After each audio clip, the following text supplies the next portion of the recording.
everybody, today I am here and I'm doing something a little bit new, and that is Ask Cherry. So I put the word out on my Facebook and Instagrams and asked you guys for questions for this new segment. This was something that one of you guys suggested that I thought might be an interesting idea because I'm more getting into vlogging and day in the life stuff versus tutorials. I feel like I've done so many vintage tutorials that I kind of want to just be a human for you guys for a little while. So for the Ask Cherry, I asked for questions. They can be questions about anything. These questions can be questions related to life, to style, fashion, hair, makeup, vintage stuff, my life, whatever it is. I get to choose what I answer, though I'm not going to answer all of your very interesting questions.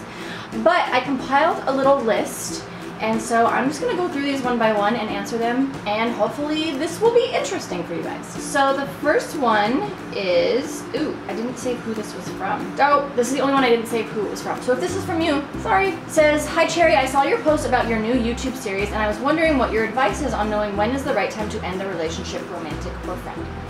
So my best advice on, I actually get this one a lot because I went through a divorce last year, so a lot of people are asking me about this one. I don't think that there's any person that can tell you. Oh, also disclaimer, there is noise in the background on this video because it is 100 degrees today and I have my fan on. I turn my AC off, but if I turn off my fan, I will die. So unless you want a dead melted cherry, the noise has got to stay. Anyway, so when it comes to knowing when to end a relationship, the only person that can really tell you when to end it is yourself. I'm a very big proponent of trusting your gut. If you feel like something's not right, or if you feel like, I don't know about this, usually it means that something is kind of rotten in relationship town. I also think it depends on if you feel like it's salvageable, but if you feel like too much has happened where all you do is fight about those things and they always get brought back up, I feel like sometimes that just creates a poisonous, toxic relationship, and it's just better to move on. And that goes for friendships and romantic relationships too. I've broken up with friends before just because I feel like it's maybe like more energy or time than the actual relationship is worth. So I think that's really just kind of... Aaron asks, what is the best advice you have for building up a vintage wardrobe with good, versatile pieces while still being cost effective? So I have a lot of videos on vintage styles, so that should help with cost effective stuff. But honestly, most of the most cost effective pieces I have gotten have been either from thrift stores or mall stores. So like H&M, Forever 21, any of the big mall stores that's like sort of the fast fashion, which isn't the best thing for the environment. But if you are on a budget and you need really inexpensive clothes, just go browse and just look for things that are like stripes, polka dots, leopard, solid black, solid red. Usually those things can be mixed into a vintage wardrobe without having to buy $200 pinup dresses. Washington asks, what's the best way to handle someone throwing shade from someone you don't really get along with, or even if it's in your relationships? I understand being the bigger person, but sometimes things just really get under my skin, and being the bigger person is hard. Let me tell you, I have experienced this not only in my dollface life, but in my personal life, and I have to say that it doesn't matter who is right in a fight. If you take it public, you're going to be the asshole. There's been a lot of times that people have picked fights with me, that have tried to bully me, that have threatened me legally, that have done lots of things. It's been people, it's been companies, and you will never know about it because I never, ever, ever talk about it online.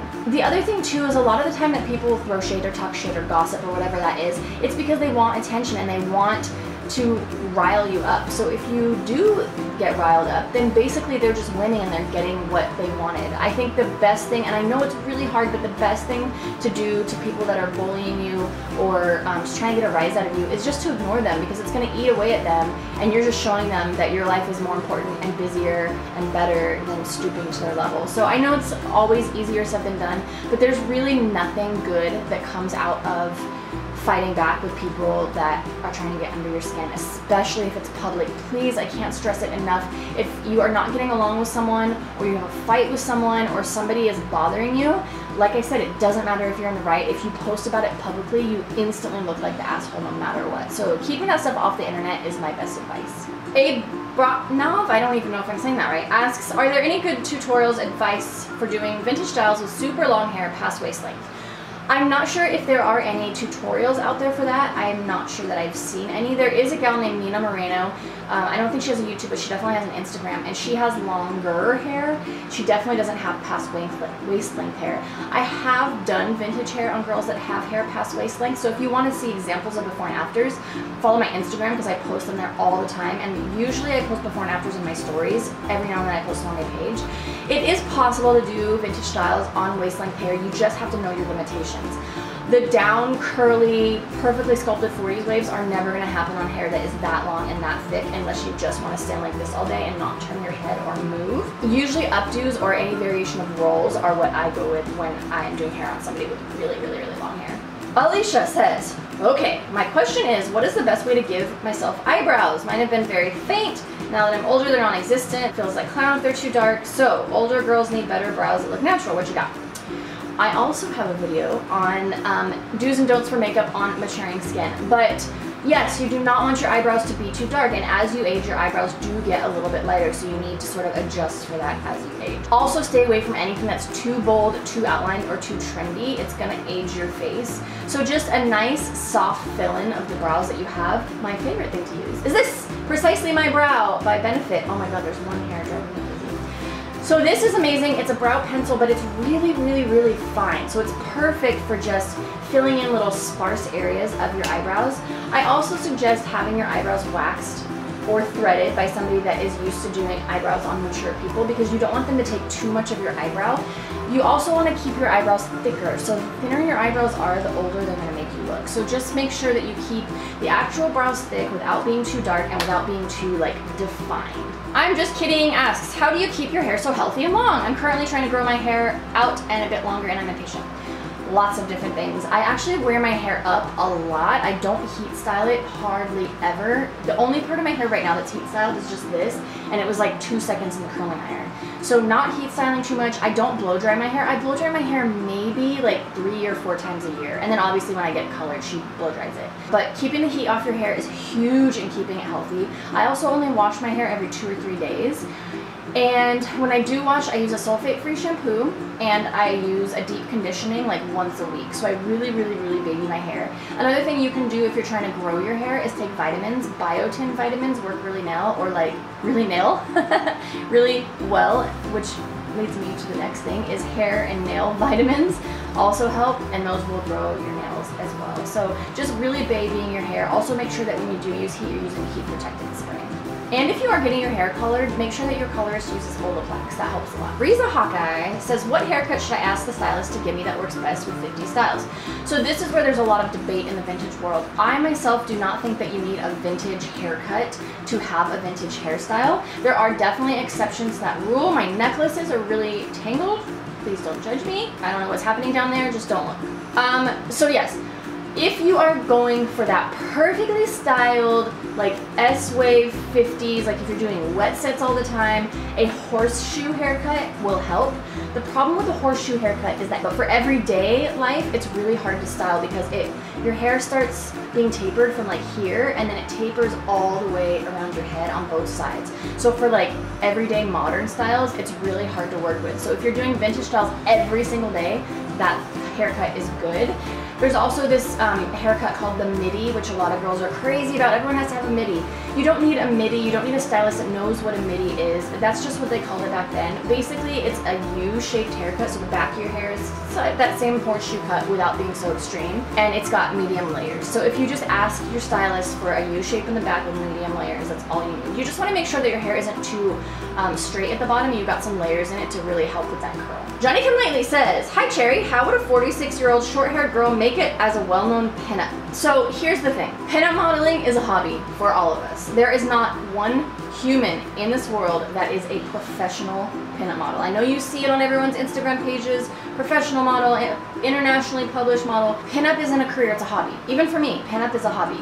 Luckily, I've been able to transition my vintage life into a career in other avenues, but modeling for me is still just a hobby. Yeah, it's great when I get paid for it, but it does not pay my bills. So if you think that it's gonna be a career, think again. If you want to do pinup as a hobby, your age, your size, your race, if you identify as female, it doesn't matter what your bits are that you're born with. There's even cross-dressers that do pinup It's pretty much for every single human in the world. So there are no restrictions. My best advice is if you want to do it, just do it. It's so easy.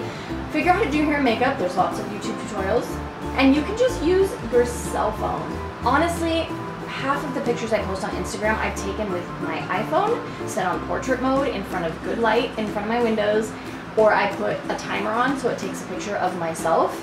So you don't need a fancy photographer. Obviously it's great if you can pay for shoots, you get fancier pictures if you want to submit to things or whatever it is. But if you just want to do it as a hobby, don't stress so much about your age or about having money. Just do it. And also if anyone in the pinup community at large doesn't accept you for any reason, I say fuck them and keep doing it anyways, because there's those of us like me that loves everyone, and I want everybody to be part of the community. And there's more people in the community like me than there is like the other. So if you find the other, just kick them to the curb and keep going until you find girls that are your people. Elizabeth asks, do you ever feel pigeonholed by your style? People say they're just not used to seeing you this way when I dress not vintage. No, so if you look at my style today, I'm wearing a really brightly colored pop art pinup dress, but I'm also wearing more urban style gold jewelry, which is the influence I get from living in LA. So I like a mix of styles. I've always mixed styles, and I've always been more into a mix of vintage and sort of fashion editorial or like street fashion, instead of just pure vintage. I do love pure vintage. I dress pure vintage when I go to Viva and a lot of time in photo shoots, and I have a really big collection of vintage things, so I like when I get the opportunity to wear those things. But for my everyday style, I definitely have a mix. I say that anybody tells you that you don't look like yourself, then you need to change their perception of what yourself is. Don't pigeonhole yourself. If you're dressing one way every day, then people are going to think of you that way. But also, if you want to switch it up, like if you want to be goth tomorrow, or if you want to be preppy on Wednesday, who cares? Just do whatever you want, wear whatever you want, style things however you want. I also work from home a lot and I go to the gym a lot, so on most days of the week, I'm in gym clothes with no makeup on. So just be you. Be comfortable in your own skin. Maria asks, do you have any advice on how to do makeup on hooded eyes? Girls ask me all the time about hooded eyes. I unfortunately, fortunately for me, but unfortunately for you gals with hooded eyes, do not have hooded eyes, so I can't actually show you on my eyeballs how to do makeup on hooded eyes. But my best advice for hooded eyes is less is more. If you want really big Amy Winehouse style eyeliner, that's totally cool, no judgment. But if you want more traditional style vintage or pinup makeup, less is more on your eyes, because you're really not going to see it. Your eyelids are so small that if you do a ton of shadow and a ton of liner, you're going to end up like looking like you have a smoky eye. So my best advice is to do just a nice thin line against your lashes, nothing on your bottom lashes, not even mascara, because it's going to make your eyes look smaller. And then a little bit of eyeshadow on the top, but not too much, because again, it's gonna look like a smoky eye. And also with your wing, if you do a wing as big as I've done on a hooded eye, it's gonna come out of your crease and look like it's come out of like nowhere. So I just bring the wing to a little point, right in the corner of the eye, and that's all you need. Lindsay Mueller said that she's the worst, and this is not the kind of question I was not asking for. I was going to ask what your favorite workout is to do. I'm a heart patient too, I have big endurance issues, and it's hard to stay motivated sometimes. My favorite workout, I actually do a mix of workouts. I had a trainer years ago, and she gave me a bunch of workout plans, so I just keep going along with those, but I just up the reps and the weights and all of that. I do a lot of strength training. I think people way overdo it with cardio. I know people way overdo it with cardio. I'm really only on the elliptical just to warm up my muscles and get my blood pumping, so I'm never on the elliptical more than 15 minutes. Usually I start with a stretch, and then I do the elliptical for 10 or 15 minutes, and then I go into strength training. So that could be lifting free weights, using machines. I don't use a ton of machines. I only use a couple of them. Free weights seem to be better for me. And then a lot of like plyo, so you're using your own body weight. So like squats, lunges, curtsy lunges, those kind of things where you're using your own weight. And you can hold weights while you do it, but those are better just to strengthen. And the more you strengthen and build your muscle, the more your fat burns off and the more calories you burn. You're actually gonna burn more doing strength training exercises than you are doing cardio. And the problem with cardio is that it ends up, everything is droopy because you don't have any muscle to hold things up. So if you want like a nice toned stomach and a high butt and, you know, arms that don't flop, you have to do strength training, otherwise you're doing the opposite. As far as the endurance and the heart issues, you just have to know your limits. And that's the thing that I've learned. Like for me personally, I can't do any exercises where I go from down to up really quickly. So burpees are bad, mountain climbers are bad, anything that I do that going up and down, even sometimes like lunges I have to be really careful with. So I just pay attention to my body. If I start to feel weird, I stop doing what I'm doing. If I feel weird doing cardio, if I'm pushing myself too hard, I just relax, or I just like kind of walk in place to like keep my blood pumping but not overexerting myself. So with any kind of health thing, if you have knee problems, back problems, heart problems, lung problems, just listen to your body. And also ask your doctor, because sometimes doctors don't want you to exercise.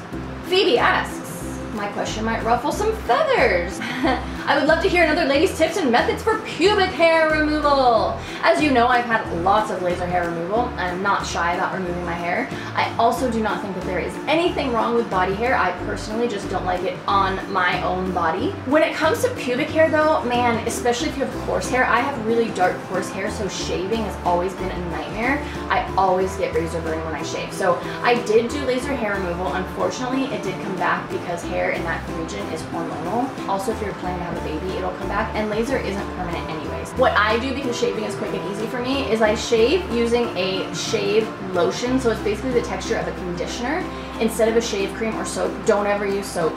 Shave with the grain of your hair, and then when I'm done shaving and I get out of the shower, I actually put shorts on, just like sleeping shorts, nothing tight, actually like boxer shorts, and I wait until my skin is completely dry before I put my underwear on. I've noticed if I put underwear on when my skin is still like sort of damp, it creates razor burn along the lines of where my underwear are rubbing against my skin. So that's my favorite method, but there's so many ways to remove hair all over your body, or keep it. Sherry says, I'm a plus size rockabilly enthusiast and can't seem to find vintage or vintage repro that fit correctly. Any advice?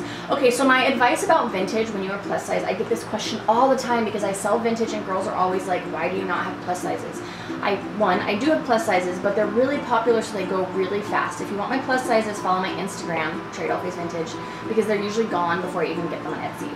The reason for this is that the size of women has actually changed. Humans have evolved. So if you ever look at a house that's like 500 years old, or shoes or dresses from the 1700s or the 1600s, everything's smaller. The door frames are shorter. Shoes in the 1700s were like this big. Their feet were super narrow. Their average waist size was like 18. They also were shapewear, but for the 50s, 40s, 50s, and 60s, clothes were just smaller. Women were just smaller. We've evolved into being bigger humans. We're taller, we're wider, we have bigger feet. So it's really hard to find shoes and clothes that fit the average size gal now, because their average size gal then was just different. I'm a size 10 in vintage clothing, which is what size Marilyn Monroe was. So she was the average size back then, and she was considered curvy. So that is why there's not a lot of true vintage for plus size girls. It does exist, it's just harder to find. As far as vintage reproductions, there's so many companies that make it, but I know that you have to grade the sizing different on a plus size body than on a small through large body. So if companies aren't grading their outfits correctly, and sometimes they end up being like floor length with giant boobs and big arm sleeves, and they just fit weird. So you really just have to find the companies that are making the clothes in plus sizes that are fitting your body. Also, I mean, all of us have different bodies. I have a really long torso, so play suits give me camel toe, and it depends on what brand it is if they make it for a longer torso.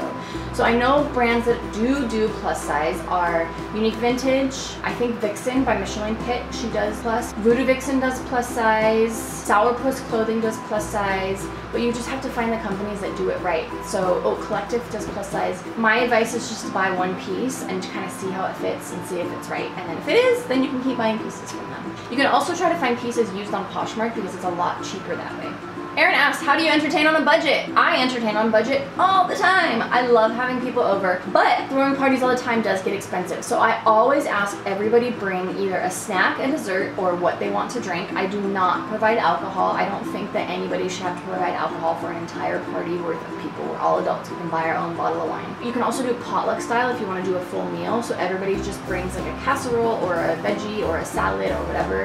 And it always ends up being like way more food than we need, and it's great because then everyone everyone stays super late because there's tons of food to eat. I usually buy the basics, and the basics I buy are the more inexpensive basics. So I buy lots of veggies and crackers, a couple of cheeses, which get expensive, so you have to kind of chill with those, fruits, hummus, anything that's less expensive is the stuff that I provide.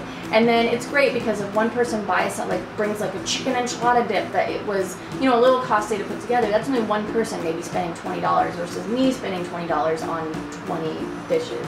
So having people bring food is great. I also don't worry so much about decorating. I think if you have a good vibe, invite good people, have good food, a copious amount of alcohol and drinks to hydrate people, and good music, that's kind of all you need. If you are going to do a theme, I do theme parties, and same thing, I have people bring things on theme so that it feels more like that theme without having to provide so much in the way of decorations. I also save my decorations and reuse them. So maybe I do like, you know, a luau party this week, and then next year I do a barbecue where all of that tropical stuff will fit with the same theme. Or like I did the craft themed movie night, like where it was spooky, so I kept that stuff, so then that works for Halloween. So you can kind of try to multitask, just stay really organized with your decorations, and you can reuse them a bunch of times.